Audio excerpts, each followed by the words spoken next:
I'm here at John Wooden Center, and I've got word that Shaquille O'Neal's son will be attending UCLA this fall.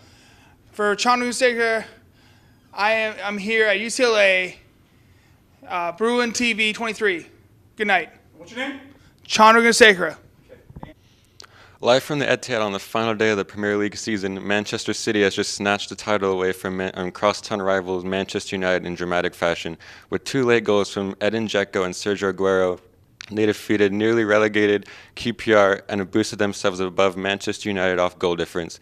Since it was the most dramatic finish in the Premier League to date, fans are understandably going berserk, and one young fan in tears described to me that it was the best day of his life. For ESPN, Jackson Woodine. I'm live here at Honda Center regarding the contract that Anaheim Ducks goalkeeper John Gibson just signed.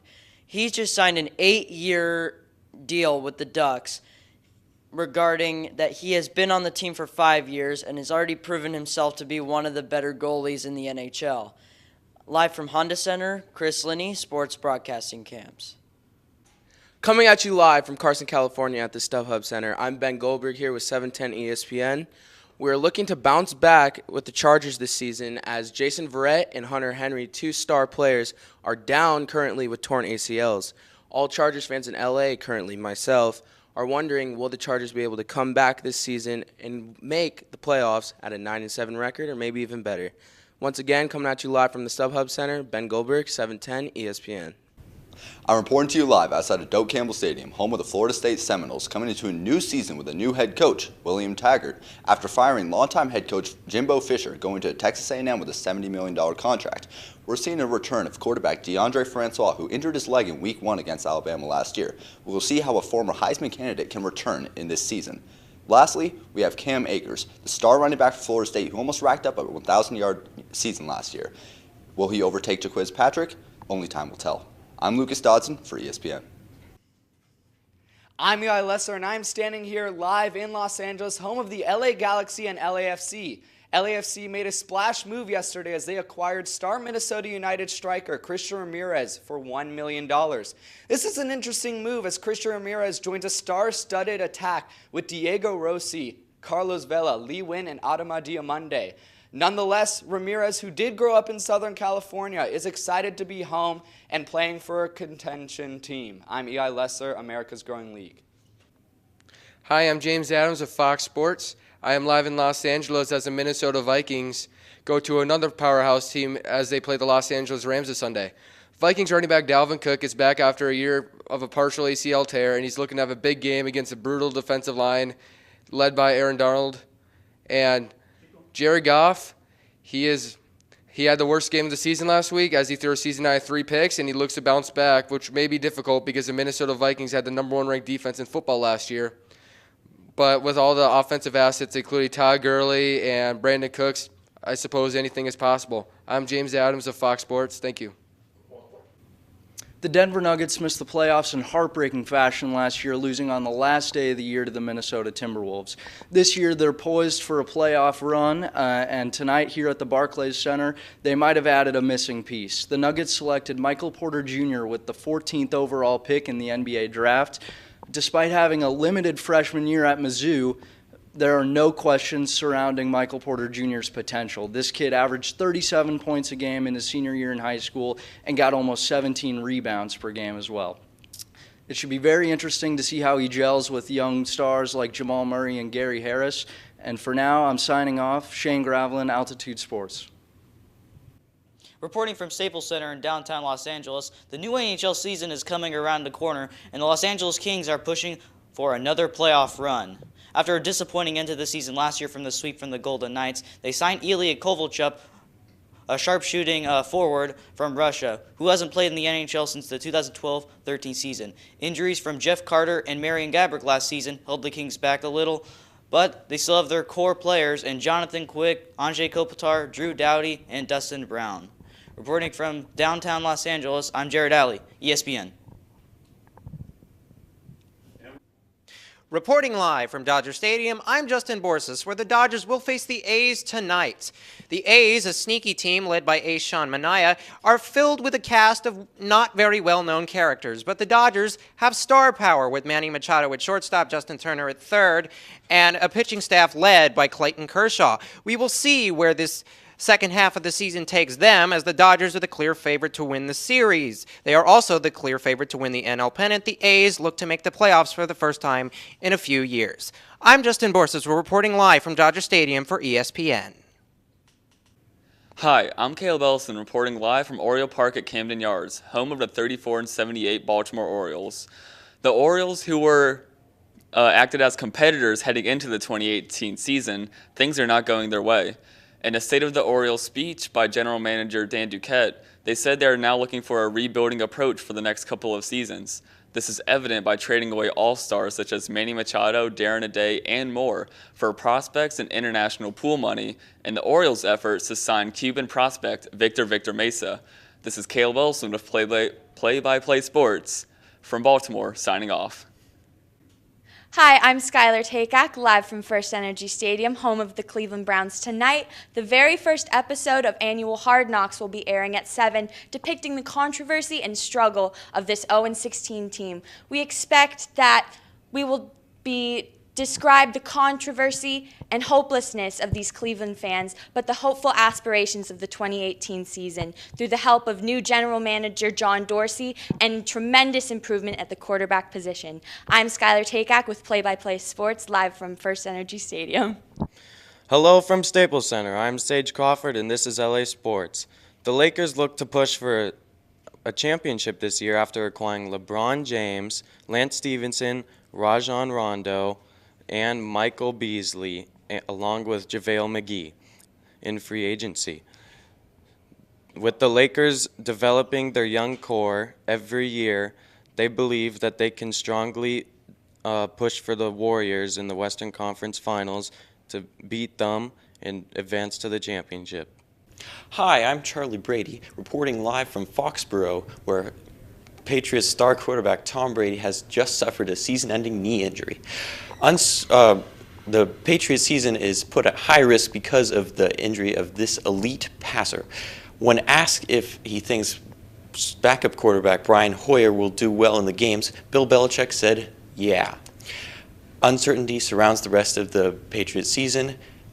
Live from Foxborough, this is Charlie Brady from ESPN. Good morning. From the Los Angeles Kings practice facility, I'm here live with the U.S. men's curling team, and I'm Ethan Klein. Earlier this year, in the 2018 Pyeongchang Olympics, the U.S. men's curling team won their first ever gold medal. Led by John Schuster, this squad inspires young Americans and other young teens across the world. Curling is a young and rising sport, and it needs to be thought as... let me start that over. Roll with it, keep going. It needs to be thought of as more of a legitimate sport as it grows and rapidly grows in the U.S. and across the world. Reporting live from Staples. I screwed that up. Let me. Tie it up. Let's not tie it up because we got all the way through it. So who are you? Where are you from? I'm Ethan Klein reporting to you live from the Los Angeles Kings practice facility, ESPN. And we're out. Hello from Staples Center. This is Caleb Weiss with the Lakers Sideline Show. Today, LeBron James will be coming here for his very first tour of the stadium. He'll be seeing everything from the locker room to the press box to even the luxury boxes. His favorite part, hopefully, will be the top-level bathrooms. I know that's one of the most exciting features here. You know, I'm really excited for him to come and play in LA. I hope you are too. Maybe they'll stand a good chance against the Warriors. Probably not, but we'll see. Thank you so much. From Staples Center, it's Caleb Weiss. The Dodgers reported today that starting pitcher Alex Wood strained his UCL in his last start. Wood, who got off to a rocky start, has really picked it up since the summer began and has been a very crucial piece to this Dodgers team, so a big loss for the boys in blue. If the Dodgers want to make another deep postseason run, they're going to need to stay healthy, and if they don't stay healthy, the guys in the minors and the younger guys are going to have to really step it up like they did last year. Speaking of, Brock Stewart has been called up to replace Alex Wood. So, reporting live from Dodger Stadium, I'm Ari Friedman. The Philadelphia Eagles are right now in the middle of their training camp, getting ready for this Thursday's first preseason game against the Pittsburgh Steelers. So bad news to start the offseason, as both quarterbacks, Carson Wentz and the Super Bowl MVP Nick Foles, both began on the injury list. Carson Wentz is still recovering from his torn ACL and will be likely not to play in the preseason, but expect him ready for Week 1 against the Falcons. On the other hand, Nick Foles is day-to-day with a hamstring injury. He will be the starting quarterback for at least one of the preseason games this year. As we continue throughout the year, the Philadelphia Eagles know they have Carson Wentz and Nick Foles going to be ready for the regular season. Live from the NovaCare complex in Philadelphia, I'm Max Dinnerberg. The Giants have said that they are going to start their starters in their first preseason week 1 game against the Browns. However, they do not want to start them for the whole first half. They are going to get it in their subs. Like they're going to get in subs. Davis Webb and Kyle Lauletta are going to get a chance to see the field. Saquon Barkley will start. However, he will not play more than the first half. And we will also see Wayne Gallman and Shane Drawn. And Odell Beckham will only play the first quarter. That's it. I'm Wyatt Effner. Back to you. Earlier this week, reports surfaced from Ken Rosenthal of The Athletic that Mike Scioscia will be stepping down after his 19th season as the Angels manager after this season. Scioscia immediately denied the rumors when asked about them the next day. However, a change of management might be what the Angels need to be able to get back to the playoffs for the first time since 2014. Scioscia's only led the team to the playoffs in that one appearance since 2009. Reporting live from Angel Stadium, I'm Harrison Rosenthal, ESPN. Reporting live from Poly Pavilion, I'm David Galas. Earlier today, UCLA announced the signing of Sharif O'Neal to the basketball team after he decommitted from Arizona due to scandals with Adidas and their players. The reason for this was because Arizona and Adidas had deals that they would be able to sign the players for money instead of just on free scholarships. Sharif O'Neal decided that he would decommit from Arizona and choose another school that didn't have any scandals surrounding it. That led to him choosing his hometown college of UCLA, which now has also his talents to add to their basketball team, and he's hoping to bring a national championship to them. Reporting live from Poly Pavilion, I'm David Galas.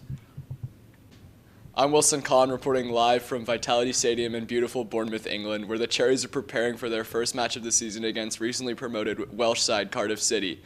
Eddie Howe has said the team is better than ever after their preseason win against Marseille a few days ago, 5-2 at home. Amid rumors of Danny Welbeck signing and already having signed 2 top players from La Liga this summer, Bournemouth are looking more like a Premier League side than a championship side and should sit comfortably mid-table by the end of the season. Reporting live from Bournemouth, I'm Wilson Kahn, NBC Sports.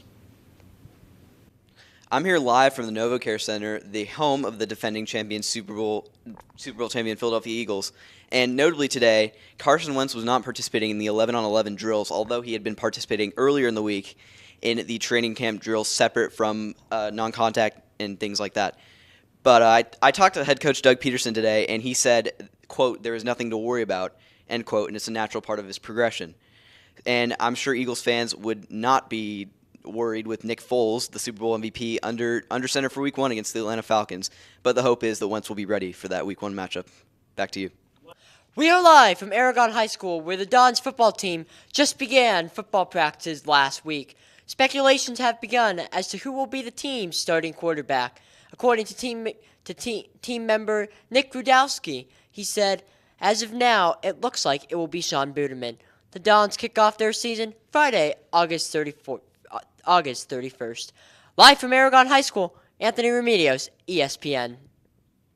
We are live in LA where the moment that we've all been waiting for has finally arrived, the Decision 2.0. LeBron has said that wherever he goes, he wants it to be for the betterment of his family. Therefore, LeBron has signed a 4-year, $154 million contract with the Los Angeles Lakers. Live from LA, I'm Garrett Sunderland. Hi, I'm Hannah Garnett reporting live from Oakland Coliseum as the A's get ready to face the Dodgers. This game is extremely exciting as both teams are fighting for first place in each of their divisions. Oakland trailing Houston by just 5 wins and Dodgers trailing Arizona by 1 win. This is Hannah Garnett live from Oakland Coliseum, ESPN. We are live in LA where the moment we have all been waiting for has finally come, the Decision 2.0. LeBron has said the decision came down to his family and their happiness. Therefore, he signed a 4-year, $154 million contract with the Los Angeles Lakers. Live from LA, I'm Garrett Sunderland. Back to you. Hey, what's up, guys? I'm Dylan Dayton, live from NBC, and we are obviously not at Chesapeake Stadium in Oklahoma City for Game 1 of the NBA Finals. I'm here watching this incredible matchup between finally healthy Kyrie Irving and Russell Westbrook. It's going to be amazing. I'm so looking forward to it. The stats compared, they're almost equal teams. I feel like it's going to go to a Game 7. Again, I'm live from Oklahoma City. My name is Dylan Dayton for NBC. Back to you. I am live here at Angels Stadium, where in just a few hours, the Angels will be taking on the Detroit Tigers for the second straight game. This game is important because it is Mike Trout's 27th birthday, but he will not be playing with that wrist injury. And the Angels are still fighting for that wild card spot as they still trail the Tampa Bay Rays, the Seattle Mariners, and the Oakland A's in that dogfight of a battle. I'm Ryan Struxma, live from Anaheim. Back to you. Fox Sports West. I'm live outside Staples Center as LeBron James has just announced he will sign a long-term contract with the Los Angeles Lakers. The deal is for 4 years and $154 million. Laker fans are sure to be excited about this news as they hope LeBron James will lead the Lakers back to glory land real soon. This is Nicholas Baer reporting live outside Staples Center, ESPN. I'm Owen Nolan, live outside of Coors Field, where Kyle Freeland just tossed 7 shutout innings for the Rockies in a 2-0 victory over the Pittsburgh Pirates. Chris Iannetta added a sac fly in the victory. Wade Davis picked up the save. The Rockies win their second in a row, and they're now 2 games back in the NL Western Division race. For SBCLA, I'm Owen Nolan. We are live here in Staples Center in Los Angeles, California, and I have just gotten news that LeBron James has chosen to sign with the Los Angeles Lakers. It has been reported he has signed a 4-year, $154 million contract with the Lakers. He has chosen to sign here for his family as well as hoping to bring another ring to the 17-time national champions, the Los Angeles Lakers. Can he do it with Kyle Kuzma and Lonzo Ball? Let's find out. From Staples Center, I'm Joey Elbaum from Sports Broadcasting Camps. I'm Van Nolan, live outside of Coors Field, where the Colorado Rockies just defeated the Pittsburgh Pirates 2-0. Kyle Freeland tossed 7 shutout innings. Trevor Story and Chris Iannetta had RBIs to produce 2 runs for the Rockies and give them the lead. The Rockies will continue their series with the Pirates before a series in LA this weekend against the Dodgers. For Sports Broadcasting Camp, I'm Van Nolan. LeBron James is a Laker. The 33-year-old superstar signed a 4-year max contract with the LA Lakers last month, and he didn't come alone. He's putting together what most are calling the meme team, as Lance Stevenson, Rajon Rondo, Michael Beasley, and JaVale McGee all signed 1-year deals to play with the King this year, as well as returning young guys such as Lonzo Ball, Brandon Ingram, and Kyle Kuzma. We'll see them all in action for the first time together at the season opener in late October. From outside of Staples Center in Los Angeles, I'm Jake Circus, SBC. Hi, I'm Chris Jose Nixon here live outside of AT&T Park as the San Francisco Giants get ready to take on the Houston Astros. The Giants are right now sitting at 500, which is good for 4th place in the NL West, 6 games behind first place. So as the days go on, the playoff chances of the Giants are getting slimmer and slimmer. They are going to have to get healthy and start winning a lot of games in a hurry if they want to get another shot at some even year magic. Here live outside of AT&T Park, I'm Chris Jose Nixon, SBC. I'm Andrew Diaz, coming to you live from Guarantee Rate Field as the New York Yankees are hosting the Chicago White Sox. The Yankees are sitting at a number 1 wildcard spot, 3 games ahead of the Oakland Athletics, as they are down 9 games for the Boston Red Sox for the AL East lead, as they have no Aaron Judge and Gary Sanchez out for at least till late August. Can the Yankees are able, hopefully they are able to keep up the way that they've been playing a little bit, and that even though Aaron Judge is still hurt, they still have to play well. I'm Andrew Diaz reporting out to you live from Guarantee Rate Field. Good night, everyone.